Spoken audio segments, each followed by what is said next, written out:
Today is a huge day for cryptocurrency and the traditional markets as a whole. With CPI and FOMC just around the corner, we can expect some volatility and hopefully a directional move. Let's go ahead and dive into the charts.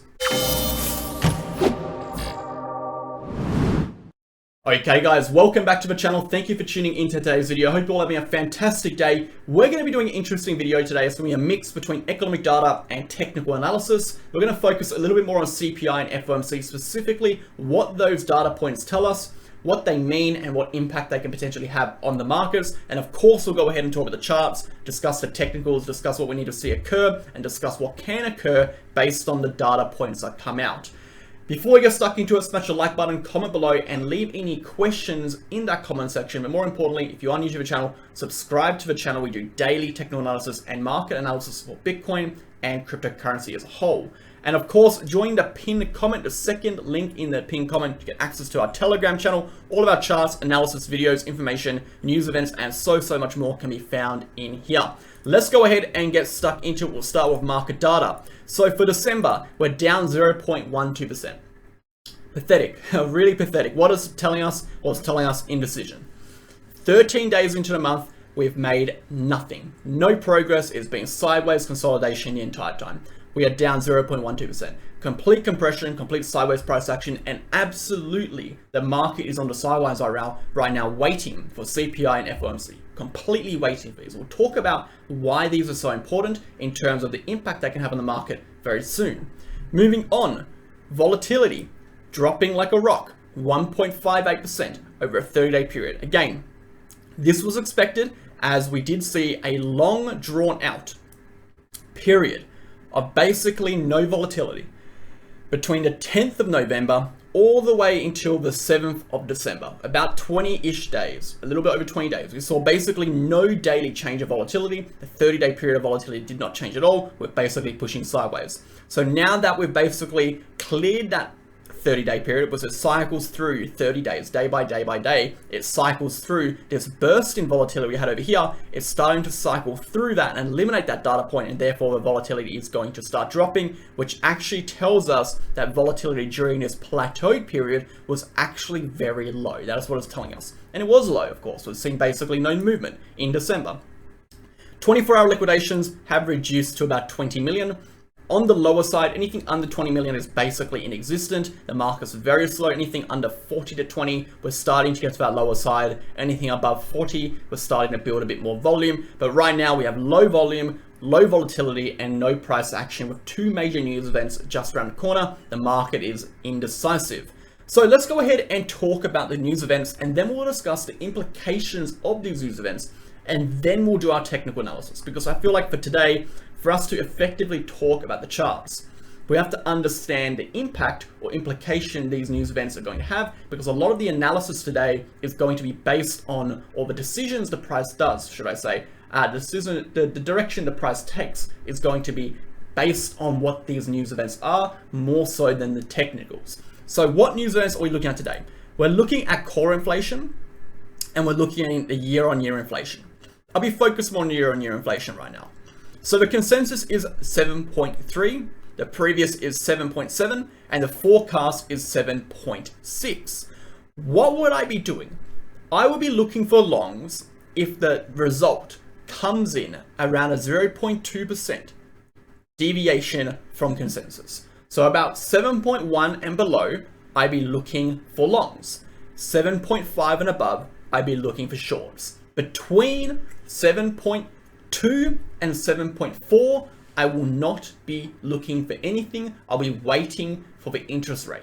Okay, so 7.1 below, we'll be looking for long. 7.5 and above, aggressive shorting. Okay, and again, between those 2 points, so 7.2, 7.4, I'd be more or less doing nothing and just look at the market, waiting to see how the market reacts, and then maybe jumping in based on the direction it takes. So as we can see over here, the forecast is actually 7.6. So the forecast is above that 7.5 short trigger, which we just mentioned, that deviation from consensus of 0.2, which is very interesting. Obviously, the forecasts have pumped up a little bit ever since we saw the PPI come in a little bit higher. I will discuss that very briefly. So what implications can this have on interest rates? What implications can this have on the market? Let's go ahead and talk about the broader markets first, how the broader markets are looking. Then we'll go ahead and talk about all of that stuff, interest rates, CPI, how it impacts the market, and then we'll do our technical analysis. So DXY is looking okay. Obviously, we had that break out of this falling wedge.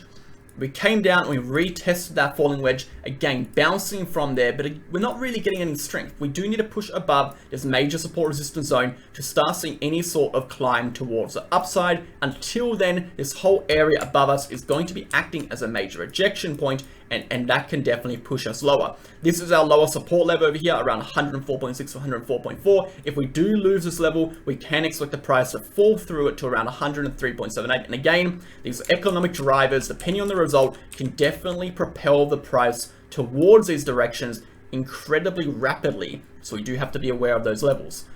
Moving on, the total cryptocurrency market cap has been consolidating pretty aggressively, but it's consolidating slightly towards the downside. Unlike Bitcoin, which is more or less considered consolidating sideways, the total cryptocurrency market cap has been consolidating slightly towards the downside. Of course, we are still underneath that major trigger point, which is at $115 billion level. We have not broken through. Again, breaking through that level, we will likely see a move into this range. We would really like to see a move into that range, and more importantly, a break out of this descending trend line for us to see any sort of flip in the macro situation for the cryptocurrency market. Until then, if we are on these resistances, we can expect a move inevitably back down towards these levels. Moving on to the Dow Jones, it did see a nice little bounce from the support zone we were talking about in the last few days. We said we came down and retested this support over here. For us to see any sort of continuation to a downside, we do need to lose this entire support level, and that will take us lower. Until then, we're not going to be overly bullish until we break over the $35,000 level. Until then, we are in this chop zone, this area of support resistance, and indecision. No point making too much of a decision at this time. Same goes to the S&P 500. We had this rising wedge formation. We broke to the downside, retested support, came up, looks like we're rejecting from that resistance again. And again, we're going to make a directional move either to the downside, wipe out these lows to confirm a short, or obviously clear these highs again. More importantly, looking to clear this 4,100 level for a push up to 4,300. So let's talk about, again, what implication these interest rates and the CPI and FOMC have on the market, and what does it mean? What is a Fed pivot? When is a pivot going to occur? What impact it's going to have on the market? How the prices move based off it? We need to understand everything about it to understand why the data that comes out soon is relevant. So we've got a few charts. I want to show you this flow chart. I want to show you this chart here, and I want to briefly talk about this chart to explain this chart. There's a lot going on. So if you're not interested in hearing about any of this, just go ahead and click the timestamp to the Bitcoin analysis. You'll be in a few minutes. We'll get to that. But I do recommend listening through this. If you haven't already listened to it, you can go ahead and skip it. So PPI, Producer Price Index, came in slightly higher. So what is PPI? Well, it's Producer Price Index. It tells us the inflation on the costs of goods for producers, okay? Usually material costs increase, the producer cost increases for producers, okay? When the prices increase for producers and we see PPI increase, it generally tells us, well, these prices generally get pushed down towards consumers, okay? If production costs increase, its production costs generally get pushed down to consumers, and therefore we can almost always, okay, generally use PPI if it comes in frequently higher and higher as a leading indicator for what interest rates and inflation are going to do, okay? More importantly, CPI. So if PPI increases, we get increasing costs for producers, okay? If prices increase for producers, they push it down to consumers, and that adds to inflation. That adds to CPI coming in higher or increasing. So now that we know PPI was up, it was higher than anticipated, okay? It actually went upwards 0.1 in the last month. We know that there's a higher chance now CPI could potentially see the same thing. It could potentially be higher than expected this month. So this is where it gets really interesting. If CPI is higher than expected, okay? Remember, consensus is 7.3. So if it's 7.4, 7.5, 7.6, which is estimated 7.7, whatever it is, okay? It comes in higher than expected. It tells us inflation has gone back up.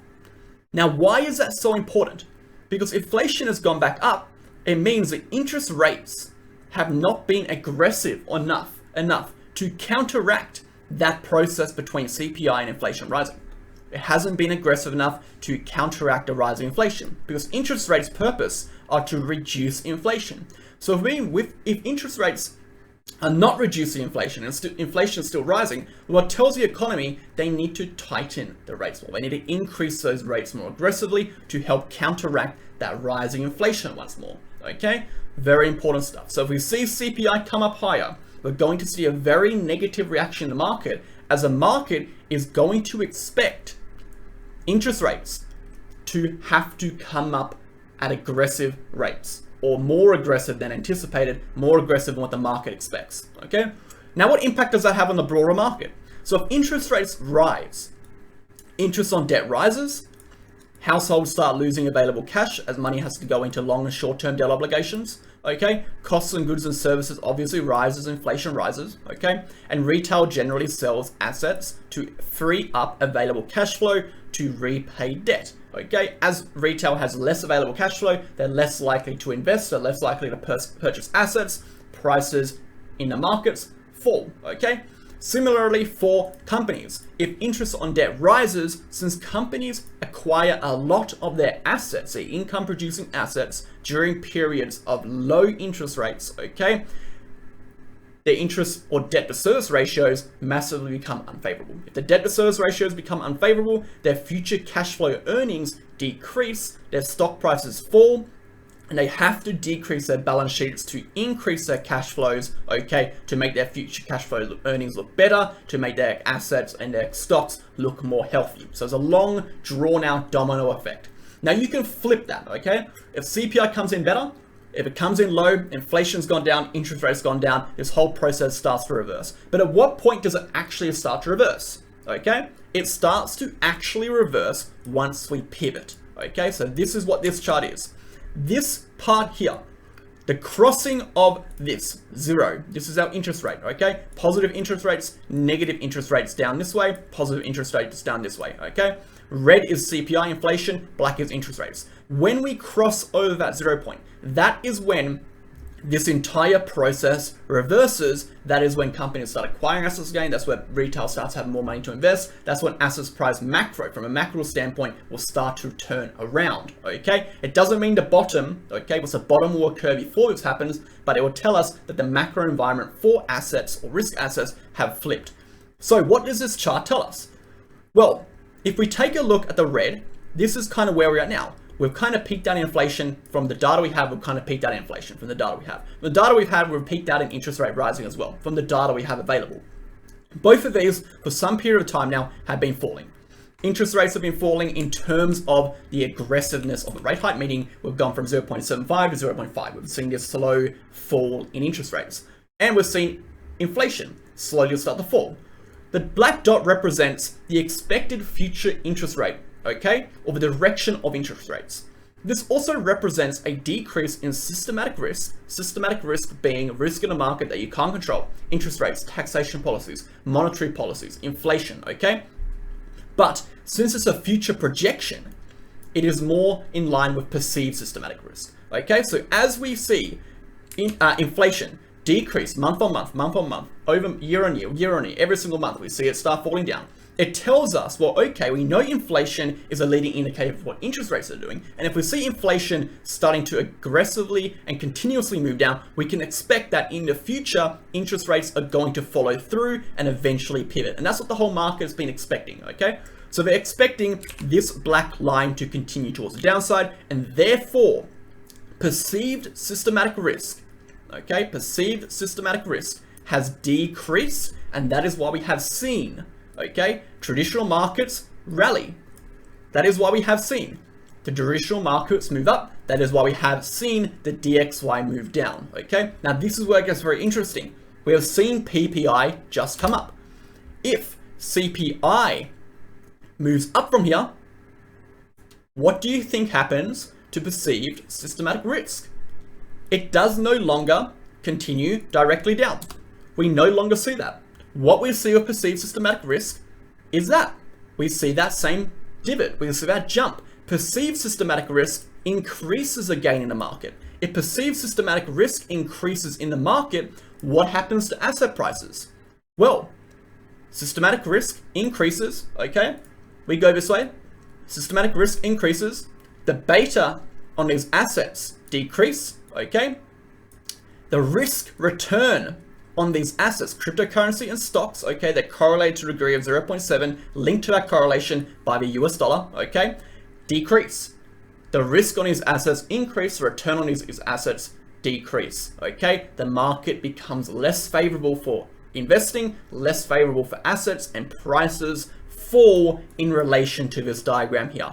I hope that makes sense, guys. I try to explain it as simply as possible. Again, this is a real quick explanation. I'm going into a lot more detail, for hours about this, but I'm not going to bore everyone. I hope this makes sense. I hope you understand the degree of implications these news events actually have, and more importantly, the effect they have. But one of the most important things I can tell you right now is the market does not move on actual risk.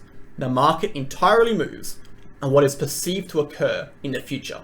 So if the market perceives in 4 months' time that interest rates are going to pivot completely, the market will start to reverse before that occurs. So the bottom will not be in once the pivot occurs, okay?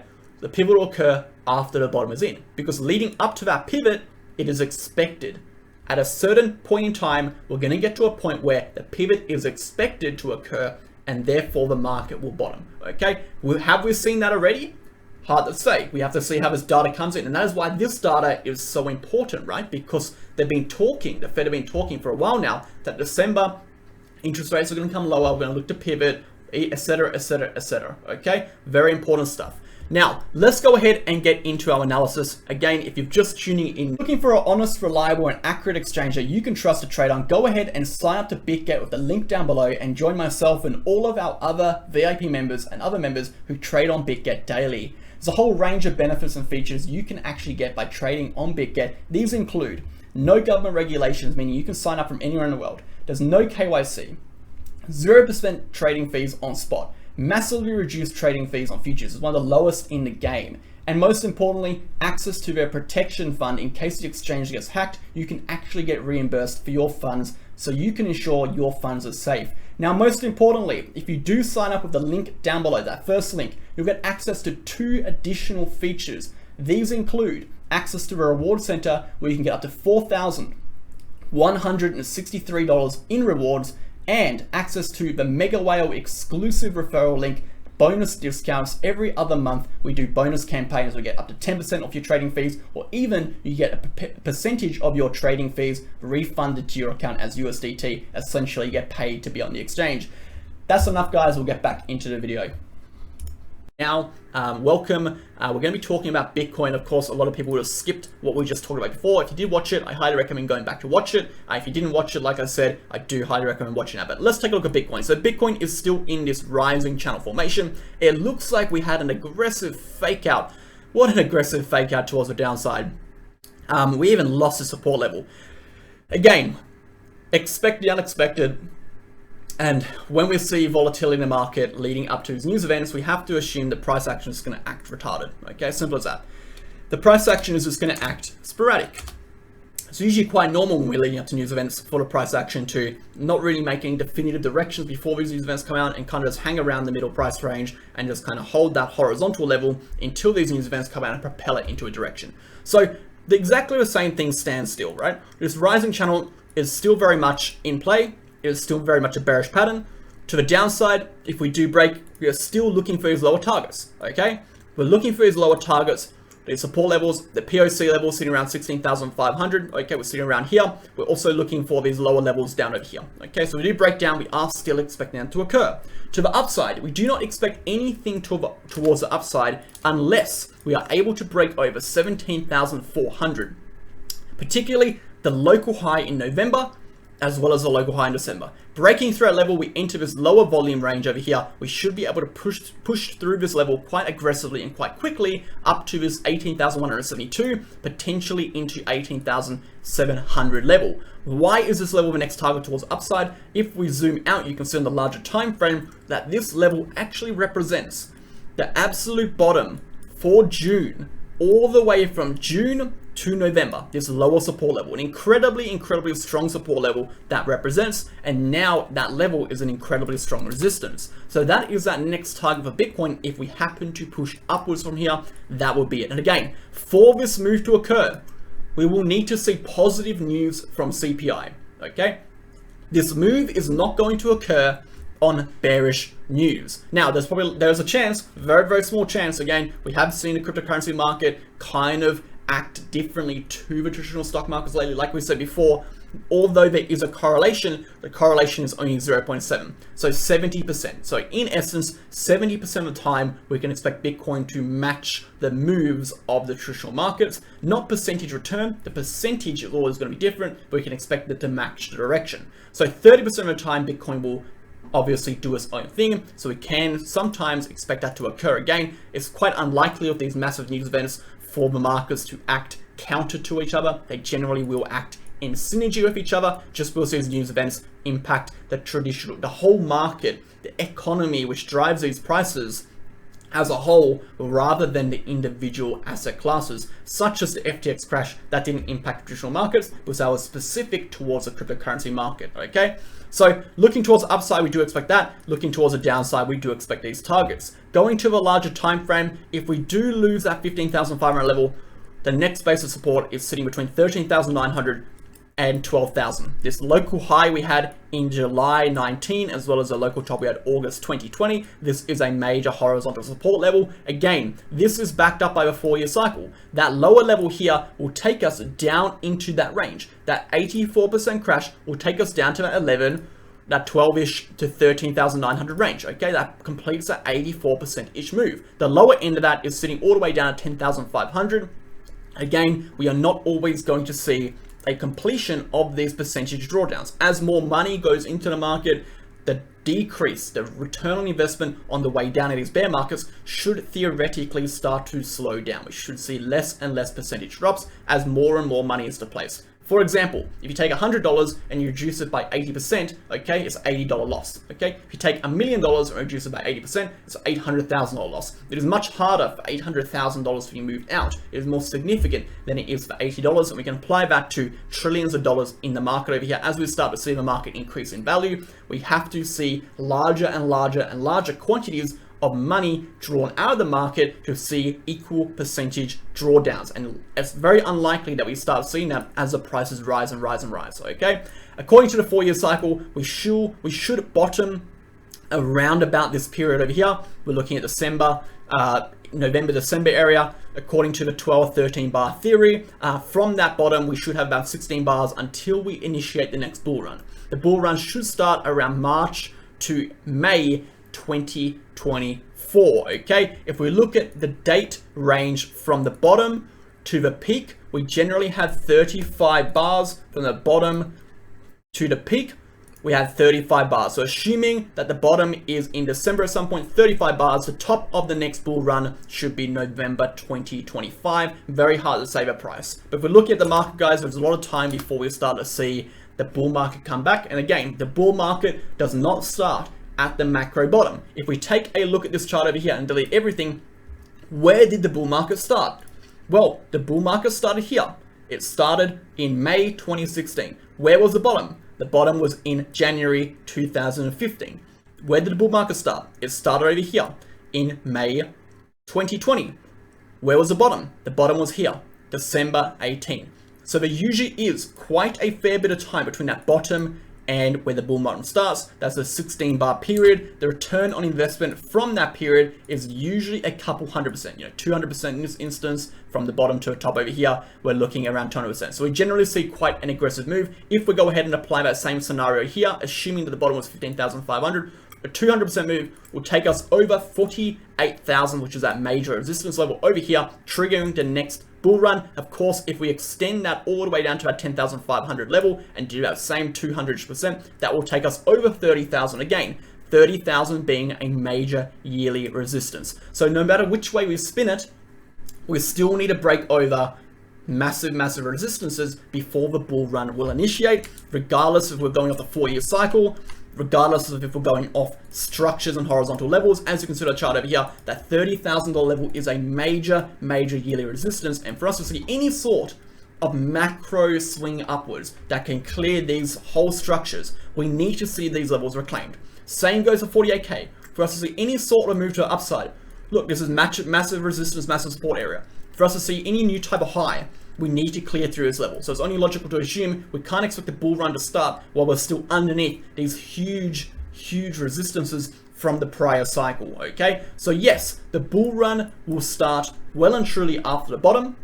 The bottom will be in truly before the pivot, okay? And from the bottom to a bull run, we're going to see very good price action. There won't be a lot of hype in crypto, of course, but we're going to see some very good price action. Alright guys, I hope you enjoyed today's video and learned something. If you have any questions, leave them down below and we'll get back to you. And of course, we'll see you in tomorrow's video. Cheers.